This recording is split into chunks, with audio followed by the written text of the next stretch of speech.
Dear viewers, क्या आप बताएंगे कि साफ साफ मना की अंग्रेज़ी क्या होती है? तो चलिए मैं उसका आपको साफ साफ अंग्रेज़ी की मना करने की अंग्रेज़ी क्या होती है मैं आपको बताने वाला हूँ। उससे पहले आपको बता दूँ कि आपका मोस्ट वेलकम है learn English Ghulam Nabi channel में।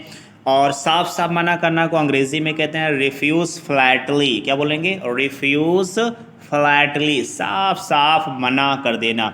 रिफ्यूज़ का सेकेंड फॉर्म रिफ्यूज़ड हो जाएगा, थर्ड फॉर्म भी रिफ्यूज़ड ही इसका होता है, और आईएनजी फॉर्म इसका रिफ्यूजिंग हो जाएगा। जैसे कहना मेरे दोस्त ने साफ साफ मना कर दिया, मुझे कुछ हेल्प की ज़रूरत थी या कोई मामला था, कोई बात थी, तो उसने साफ साफ मना कर दिया।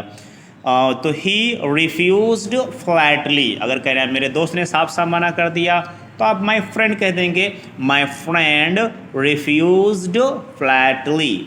नेक्स्ट है फालतू पैसे उड़ाना, समय बर्बाद करना, तो इसको अंग्रेज़ी में कहते हैं फ्रिटर अवे मनी। क्या बोलेंगे? Fritter away money.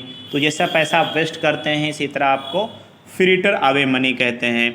अगर समय बर्बाद करना है तो फ्रिटर अवे मनी के जगह पे आप कहेंगे फ्रिटर अवे टाइम बोल देंगे। तो इसका मतलब हो जाएगा वेस्ट द टाइम, यानी समय बर्बाद करना हो जाएगा। फ्रिटर आपका फर्स्ट फॉर्म है, सेकेंड फॉर्म फ्रिटर्ड होगा, थर्ड फॉर्म भी फ्रिटर्ड हो जाएगा, आईएनजी फॉर्म फ्रिटरिंग हो जाएगा। तो हमने कहा कि मेरा दोस्त पैसा बर्बाद कर रहा है, इसको अंग्रेज़ी में कहा जाएगा my friend is frittering the money. क्या हो जाएगा? My friend is frittering away the money. तो मेरा दोस्त पैसा बर्बाद कर रहा है। नेक्स्ट हो जाएगा किसी को अपराध के समय पकड़ लेना रंगे हाथों। तो किसी को रंगे हाथों अगर पकड़ लेते हैं तो उसको नैब कहते हैं इंग्लिश में। क्या कहते हैं? उसको हम नैब कहने वाले हैं कि अगर किसी को रंगे हाथों आप पकड़ लेंगे। तो जैसे कहना है पुलिस ने चोर को रंगे हाथों पकड़ लिया था, तो आप अंग्रेज़ी में कहने वाले हैं the police caught the thief. इस तरह से रेड हैंडेड होता है, लेकिन ये एग्जांपल मैं यहाँ पे नहीं देना चाहता हूँ बिकॉज हम नैब का एग्जांपल करने वाले हैं। तो कहना है कि the police nabbed the thief. The police nabbed the thief, कि पुलिस ने चोर को रंगे हाथों पकड़ लिया। तो नैब आपका फर्स्ट फॉर्म है, सेकेंड फॉर्म क्या हो जाएगा? Nabbed, third form nabbed and fourth form nabbing आपका हो जाएगा साथियों। चलिए बिना लेट किए हुए अगले वर्ड की तरफ बढ़ते हैं। और कहना है कि पड़ोसी पर चिल्लाना, तो इंग्लिश में कहेंगे शाउट एट नेबर। क्या बोलने वाले हैं? Shout at neighbour. तो शाउट के बाद में एट लगाया जाता है, और शाउट का सेकेंड फॉर्म हो जाएगा शाउटेड, थर्ड फॉर्म भी आप बोलने वाले हैं शाउटेड, और आईएनजी फॉर्म शाउटिंग हो जाएगा। अगर कहना है कि तो पड़ोसी पर क्यों चिल्ला रहे हो, अंग्रेजी में कहा जाएगा Why are you shouting at neighbor? क्या बोलेंगे? Why are you shouting at neighbor? तुम पड़ोसी पर क्यों चिल्ला रहे हो।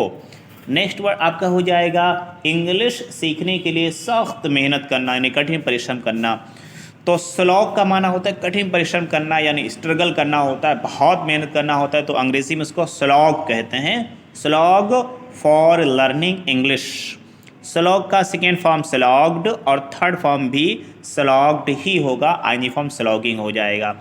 जैसे मैं मेहनत करने के लिए मैं अंग्रेज़ी सीखने के लिए बहुत मेहनत कर रहा हूँ, इंग्लिश में कहा जाएगा I am slogging for learning English. क्या बोलेंगे? I am slogging for learning English. Next हो जाएगा किसी को अपमानित करना या बेइज्जती करना, इंग्लिश में कहते हैं ह्यूमिलिएट समबडी। क्या बोलेंगे? ह्यूमिलिएट समबडी, यानी किसी को बेइज्जती करना, किसी का अपमान करना, किसी का इंसल्ट करना, ये मतलब हो जाएगा। तो मैंने कहा कि उसने मेरी बेइज्जती की थी, अंग्रेजी में कहा जाएगा ही ह्यूमिलेटेड मी। पास्ट इंडेफिनिट से ग्रामर क्या हो जाएगा? उसने मेरी बेइज्जती की थी, तो आप कहेंगे ही ह्यूमिलेटेड मी, उसने मेरा अपमान किया था। बहकाना या गुमराह करना को अंग्रेजी में मिसलीड कहते हैं। क्या बोलेंगे? मिसलीड कहते हैं। मिसलीड का सेकेंड और थर्ड फॉर्म मिसलेड होता है, यानी पहले फॉर्म तो मिसलीड होगा, सेकेंड फॉर्म को मिसलेड कहते हैं, थर्ड फॉर्म को भी मिसलेड कहते हैं, आईएनजी फॉर्म मिसलीडिंग हो जाएगा। तो मैंने कहा कि वो मुझे नहीं बहका रहा है, उसको अंग्रेजी में कहेंगे ही इज़ नॉट मिसलीडिंग मी। क्या बोलेंगे? वो मुझे नहीं बहका रहा है, तो अंग्रेजी में कहा जाएगा ही इज़ नॉट मिसलीडिंग मी, वो मुझे नहीं बहका रहा है। नेक्स्ट आप कहने वाले हैं हल चलाना को प्लाऊ कहते हैं। प्लाऊ मतलब हल चलाना, और सेकेंड फॉर्म भी प्लाउड हो जाएगा, थर्ड फॉर्म प्लाउड हो जाएगा, आईएनजी फॉर्म प्लाउइंग हो जाएगा। तो प्लाउ, प्लाउड, प्लाउड, प्लाउइंग हो जाएगा। और मैं हल चला रहा था, आई वॉज प्लाउइंग, तो मैं हल चला रहा था, ये आपका एग्जाम्पल हो जाएगा। और नेक्स्ट आपका वर्ड हो जाएगा पुश द डोर, यानी दरवाज़ा को धक्का देना। तो दरवाज़ा को धक्का देना कहेंगे पुश द डोर। क्या कभी कभी होता है कि ऑफिस में जाते हैं, पुश और पुल लिखा रहता है, तो उसमें आपको कन्फ्यूज़ नहीं होता है। पुश का माना होता है धक्का देना होता है। तो पुश आपका फर्स्ट फॉर्म है, सेकेंड फॉर्म हो जाएगा पुश्ड, थर्ड फॉर्म भी पुश्ड ही रहता है, आईएनजी फॉर्म पुशिंग हो जाएगा। तो हमने कहा कि वो बच्चा धक्का दे रहा था, यानी दरवाजे को धक्का दे रहा था। तो that boy was pushing the door.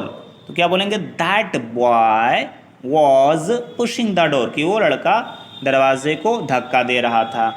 Last verb हो जाएगा आपके लिए गरीब पर जुल्म करना, यानी उसको सताना। अप्रेस द पुअर बोलेंगे। क्या बोलेंगे, अप्रेस बोलेंगे। अप्रेस द पुअर मतलब होता है कि गरीब को सताना, परेशान करना, जुल्म करना, अत्याचार करना। सेकेंड फॉर्म अप्रेस्ड हो जाएगा, थर्ड फॉर्म भी अप्रेस्ड ही आएगा, आईएनजी फॉर्म अप्रेसिंग आएगा। हमने कहा कि कुछ लोग गरीबों को सता रहे हैं। Some people are oppressing the poor. क्या बोलेंगे, some people are oppressing the poor. So इसी के साथ में आपका thank you very much to watch this video.